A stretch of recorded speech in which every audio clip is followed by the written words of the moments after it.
don't see all the story. And I suppose it's peace and love is just copping out. And I know these young boys dying in the ditches. It's just what being free is all about. And how this twisted wreckage down on Main Street will bring us all together in the end, as we go marching down the road to freedom. Freedom.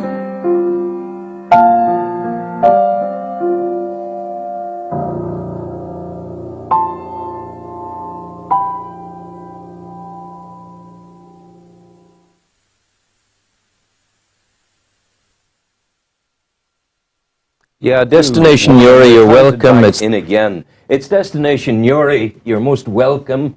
If you're just joining us, it's good that you're still with us if you've been with us from the start. My political guru is with me this morning, if you don't mind me referring to you as mine. I mean it in the very gentlest and most pleasing way. We've got Peter McEvoy. And Peter, how are you? Very well. I suppose we'll get the pleasantries of Christmas and New Year out of the way. How was it for you? Excellent. Family time. Everybody home. First time all gathered together. 33 I think we had last Sunday. Was 33? 33 together, including in-laws and outlaws and children and all the rest of it.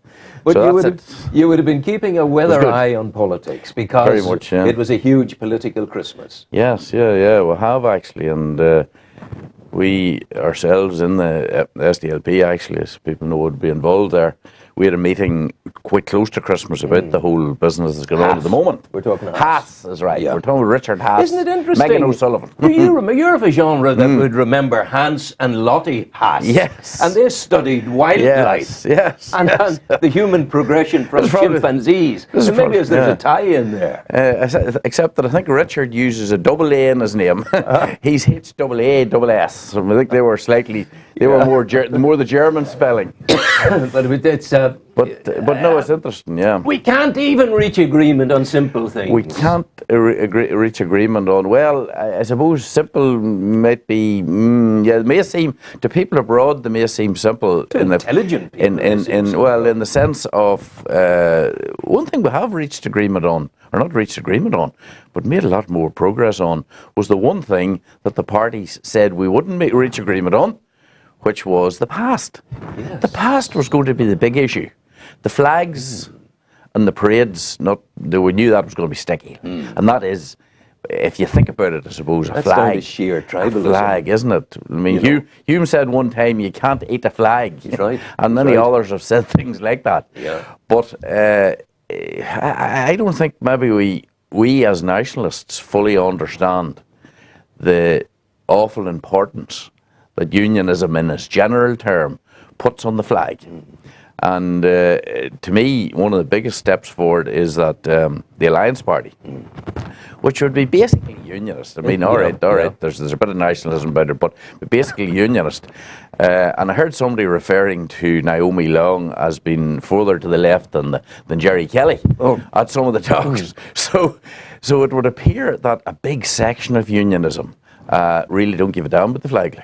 But there's another major section of it who, quite frankly, would go down in flames before they would give it up. Are those the numpty heads, if you like? Because Cameron has said you've nothing to worry about. Well, you see, you're safe. There's no question about it. The union, as a nationalist, the union is probably safer than it has ever been. Yeah. You know, I mean, we don't have to go back to how we are where we are.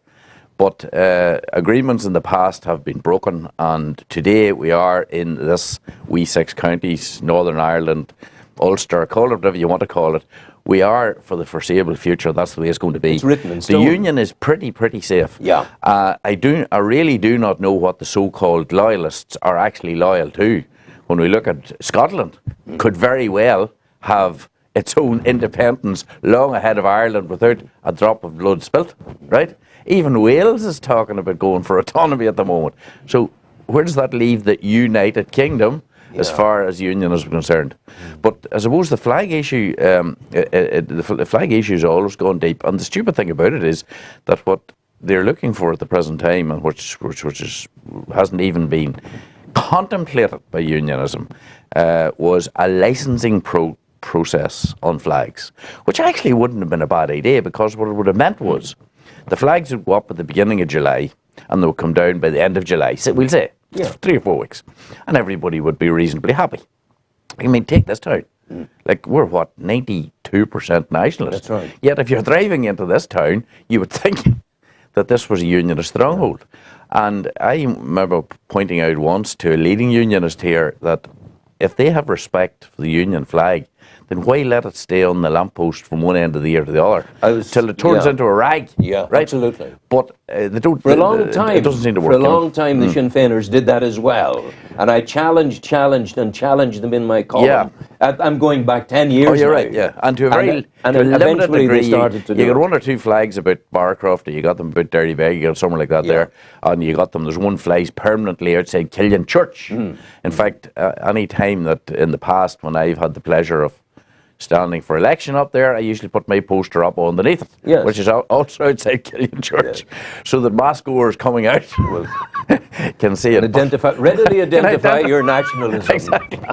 But the upshot of the matter, is that the good thing about this agreement. Let's look at the positives in it. The positive in it is that for the first time, albeit complicated, we do have a process for looking at the past, albeit very complicated, albeit that we now have, I think it's possibly 2, maybe 3 different bodies where we did have one, right? HET been replaced and all the rest of it. We're now talking about giving victims the opportunity to call it. You call it. Do you want to go down the road of a limited amnesty for information, which is... Now, what are they going to do with the relevant information that comes? The big difficulty I see about part of that, and this has to be thrashed out, I suppose, when I say it's a positive in that it's the one thing that all parties have agreed on, to take it forward, right? They haven't agreed on it in every letter of the law, but they've agreed to take it forward, Rick, right? Okay, what happens when we get to the situation? You've put your finger on it there. If I get mugged in the street leaving this building, I do not, as a victim, have the right to say that guy has to be prosecuted. No. Some guy down in, or girl down in Belfast in the Public Prosecution Service, they decide. They make the call. Right. But now we're saying that that's not the case. Now that, to me, is a dodgy enough one, because there are countries in the world where the victim has the right to say whether somebody gets the death penalty or goes to jail for a very long time. If you pay enough money, and if you pay enough money, you get off. So to me, that's a break with traditional public law, and that would be challenged. That would be challenged. I hope so, because is it a situation of public law being now the sort of jurisprudence of the land being subjected to the greater God of peace at any cost? Yes, to a certain degree. And I mean, there were very, very good reasons why in statutes many hundreds of years ago that this was changed, because people are very emotive when they're victims, and they can make decisions which they may later regret, and they can make decisions based not so much on justice but on retribution, which is very dangerous, as you see. So there's a whole area there which is still to be thrashed out. And what happens if we have a situation where some guy says, right, I'll come clean on this here, and I'll give you the information about what happened, but it wasn't me was involved, it was him, right? So you've got a new breed of supergrass. So we've now got, exactly, we've now got people saying, and believe it or not, Rowan, and I predict this will happen, where do you see how much stuff is blamed on people who are now dead? Like? Oh, yeah. Yes, of course. Yeah, of course. It'll be piled on. Already it's happening. Already it's happening in places, But the other aspect of course, is the parades. And the parades are very, and I did talk about this in a letter during the week, this business of referring to a civil right. Yourself and myself came through civil rights. We did. And we marched out on that street out there for civil rights about houses and jobs and one man, one vote, or one person, one vote, as we would say today. Those were laudable issues, same as they had in America, same as they had in other countries. You cannot, nobody can seriously say that I have a civil right to march and give abuse to people in an area that I'm in, such as the Ardoyne. I mean, I don't know that you've seen Tweedale, haven't you? I've seen images. This civil rights camp. Well, it's put in the most provocative place you can get, right in front of the Ardoin shops, where there's been blood spilt on so many occasions. And for people to refer to that as a civil rights camp is absolutely ludicrous. See, the people of loyalism, the people within unionism, are led by very intelligent and politically astute human beings. Is there no one who actually realizes that rights carry with them responsibilities? Yeah. And the big responsibility, if I exercise my right to walk in front of you at your front door, that I have a responsibility to make sure that I'm not unreasonably hurting you. And giving you abuse. Or stand outside your church and sing so-called hymns, which are designed to cause the most abuse possible. That is wrong. That is wrong in anybody's language. But that was, we see this. It's as plain as the nose in your face. How acutely aware was Haas of this kind of nuance? Not really a nuance, this kind of roar. I don't think so. I mean, my understanding is that he's baffled, and Megan O'Sullivan also are baffled by the people who feel the need to do this. I mean, the Americans like their own parades, as you know yourself. Yes. I mean, there were still big parades to the Civil War in America, like that, which is 150 years ago. And dare you mention the wrong name of the West of Cork. Exactly, precisely. and that thing, that's still about.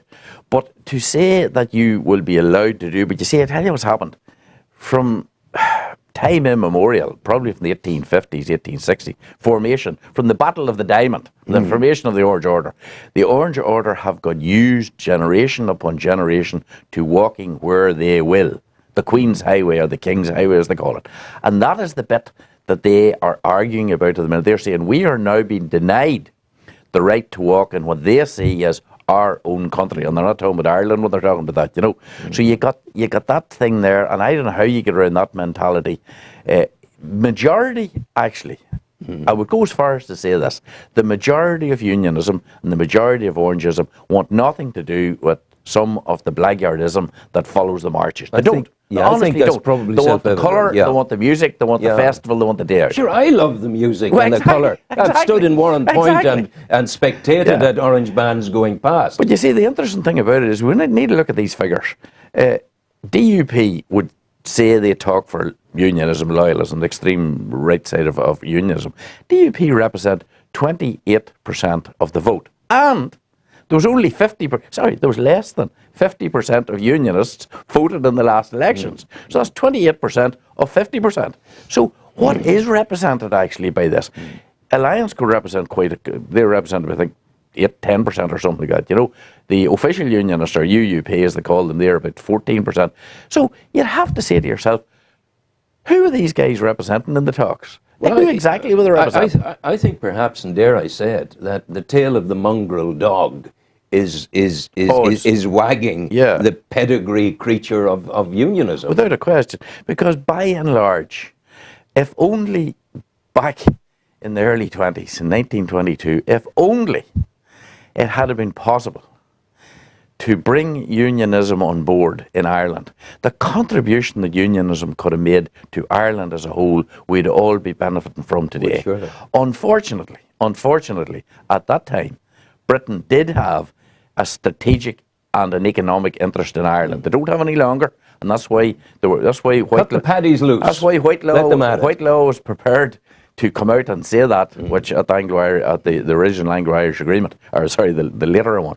If that had been the case then, that there wasn't that interest there, and there hadn't been support, and Britain had walked off the stage and let the two sides sort it out, we had a bloody civil war here. Unfortunately, it was Republican against Free Stater, but this thing could have been sorted out before your time and mine. Indeed, which would have been great. Right, optimism. He'll not come back in the immediate future. Is he indeed even now at this stage of the man to come back at all? Well, strangely enough, we have a meeting of our executive this very evening to discuss, and I'll hear more about exactly what has gone on, because each party is bringing it back to its own executive to thrash it out and see what their position is on it. We more or less have said that we're going with it for the time being, and to me it reminds me a wee bit, and maybe this is a bad omen to talk about, but Michael Collins. We settle for what we have now, and we work on the future. At the moment we have pretty good agreement on the past, which is a big issue. big issue. Maybe let the flags, let's keep looking at the flags. Yeah. Let's even keep looking at parading. As long as on our side, and it would appear to me that Sinn Féin are also going to recommend this to the Ard Collie, if Jerry Kelly's to be believed, if we take what we have, we work with what we have, and we do our best to continue to persuade unionism that they still would be better throwing in their lot here with us than they would be with this clinging on to some figment, to be honest, of their imagination. Southeast England. That Southeast England is about all that's left. Yeah. And in fact, there's 21 jobs which are going to go out in Newry within this next month or so. To the and southeast. that's going to the southeast of England. Yep. And all Yep. those things there need to be looked at. And quite frankly, they're a lot more important than the flags issue or anything else. So maybe we need to park it for a while, you know. Park it for a while. I'm now going to take you, Peter, to another theatre of operation, the treading of the boards of the New Point players in Newry, who you know of, and Sean Traynor in particular, because the New Point is going to do Frankenstein, and it's on its way, and they're planning. And I delve into the archive for this because we're in the holiday period.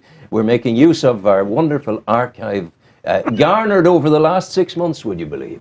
It's but a baby archive, but nevertheless, Sean Traynor is in it, and we bring him to you now. It's kind of you. Is that us, Andrew? Destination Newry. It's the morning show. You are enormously welcome. I'm Rowan Hand. This is Sean Traynor, actor, director, and man of good cheer and good heart, which is more important. You're in this Frankensteinian mode, dear boy. Yes, well, the current show for New Point is, as you say, Frankenstein. An unusual choice, some people would think, but not so very unusual, perhaps, because it's a lot of bits and pieces. Lots of bits and pieces. The big problem I have is that a lot of people confuse Frankenstein with Dracula. Oh yeah. Met a lady just yesterday morning downtown, and she said, "What are you doing this year, Sean, for the festival circuit?" And I said, "Frankenstein." And she says, "Oh, all those teeth sinking into the neck, can't have it." I said, no, that's Dracula. You know, that is one of the problems with the people confuse the Frankenstein. But how do you breathe? How do you breathe new life into Frankenstein?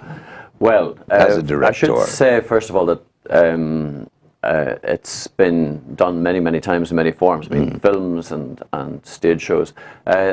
I don't know if you're aware that Danny Boyle, you know, who directed the Olympics, he did a version of Frankenstein at the National, must be about 3 years ago, with Dominic Gumberbatch and various people who've become very famous since then. And it ran and ran, was very popular. So, I mean, it's been done lots of times, and the book, as far as I know, has never been out of print, so it's popular. My take on it was that I wanted to do something with lots of music. And you might say, well, you know, Frankenstein music, how does that work? So I like doing shows with music. A few years ago I did Murder in the Cathedral. Yes. And inserted a lot of operatic and church music into it. And I don't know if you saw that one, Rowan. I didn't, but I heard about it. It was done in the Cathedral in Newry.